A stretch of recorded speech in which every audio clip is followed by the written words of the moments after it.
నమస్తే అందరికి. ఈ వెరైటీ చూడండి, ఇది మెగా హైబ్రిడ్ సీడ్స్ లో గరుడ అనే వెరైటీ.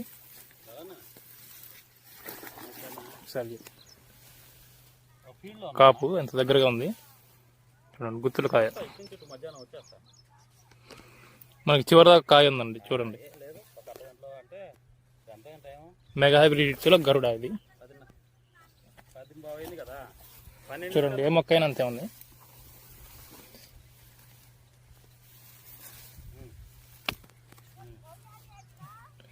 దీంట్లో మనకేంటంటే తాలు శాతం చాలా తక్కువ. చూడండి.